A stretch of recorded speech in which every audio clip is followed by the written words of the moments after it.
Hello, you're watching Shalom World News. I'm David Kerr from Lansing in Michigan, and these are your latest news headlines from around the world.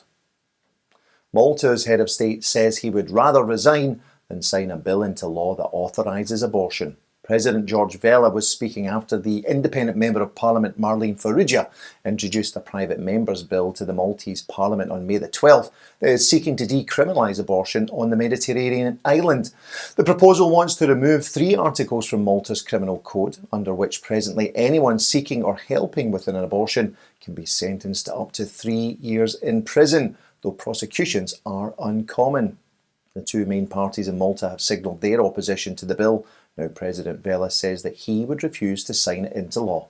Over 90% of the population of Malta self-identifies Catholic. Police in Indonesia have arrested 53 people linked to a Palm Sunday suicide bombing at a Catholic church in the eastern port city of Makassar. The March 28th attack upon the Cathedral of the Sacred Heart of Jesus injured more than 20 worshippers. The 2 suicide bombers were killed. According to investigators, the attackers were a newly married couple who belonged to a local terror group affiliated to the Islamic State. If found guilty, those arrested could face up to 20 years in prison. More than 132 sex trafficking survivors, along with some 630 non-governmental organisations, are urging the US Congress to initiate a criminal investigation into the firm which owns the online pornographic platform Pornhub. In the letter addressed to Congress, the numerous signatories accuse the site's parent company, MindGeek, of violating federal sex trafficking laws and child protection laws. The campaigners now want the US Department of Justice and the Federal Bureau of Investigation, or FBI, to investigate MindGeek. Pornhub is estimated to be the 10th most visited website in the world. Nigeria's Catholic lawyers are urging the country's president to host a security summit in order to tackle the recent rise of abductions and attacks upon innocent people by armed gangs across the African country. The National Association of Catholic Lawyers has written to President Muhammadu Buhari denouncing criminal groups operating in the country and urging the nation's police force, armed forces and other law enforcement agencies to redouble their efforts to protect the lives of people. The lawyers' petition comes only days after gunmen killed 8 people in a village in the northwestern state of Kaduna. 11 others were also abducted, including a Catholic priest, during the attack. Scotland's First Minister Nicola Sturgeon has condemned supporters of Rangers Football Club for publicly displaying anti-Catholic behaviour after the Glasgow team were crowned Scottish soccer champions on Sunday, May the 16th. That victory sparked unruly scenes in the city centre of Glasgow, which led to over 20 arrests and 3 police officers being injured. Ms Sturgeon tweeted that such violence, vandalism and vile anti-Catholic prejudice was utterly unacceptable. It was later reported that some Catholic churches were also vandalised by Rangers supporters.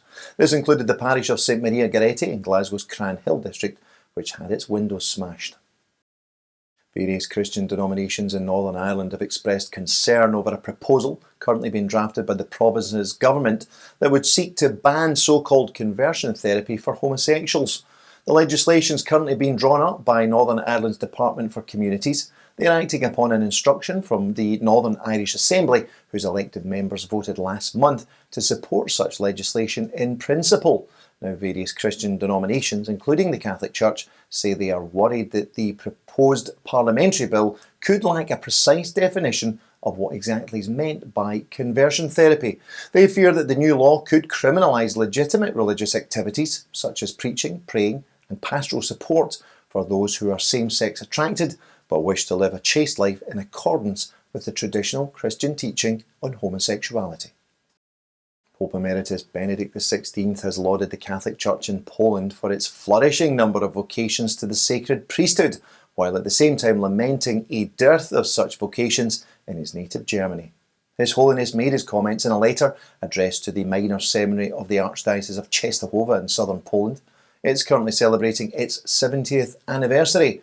Replying to a letter from the seminary rectors, the 94-year-old Pope Emeritus said he liked a photograph featured on the seminary website which pictured him and his late brother Monsignor Georg Ratzinger.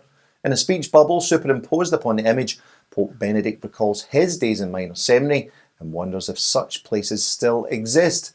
In response, the website says that such places do exist, and so it invites people to visit their seminary to find out more. Finally, the Catholic Church in France is set to pay homage to a bishop and several priests who were martyred during the anti-religious Paris Commune uprising of 1871. The insurrection was led by a group known as the Communards, who were inspired by a communist ideology. During their 2-month blockade of the French capital, the city's Archbishop George Darboy and several priests, including members of the Dominican, Jesuit and Sacred Heart congregations, were martyred. This month will see Archbishop Darboy's present-day successor, Archbishop Michel Aupetit, offer a memorial mass on May the 30th, marking the 150th anniversary of the martyrdom. Meanwhile, the Church of Our Lady of the Hostages on the city's Rue Axo will host a series of masses and lectures, as well as a pilgrimage retracing the final path of the slain priests. The church was in fact built in memory of those martyred clergymen. The 5 priests who were shot dead on the Rue Axo are expected to be beatified this autumn. Meanwhile, the canonisation process for Archbishop Darboy is also progressing. Well, that's your latest headlines for now. Do join us for more tomorrow. You can also visit us at swnews.org for news updates. Shalom.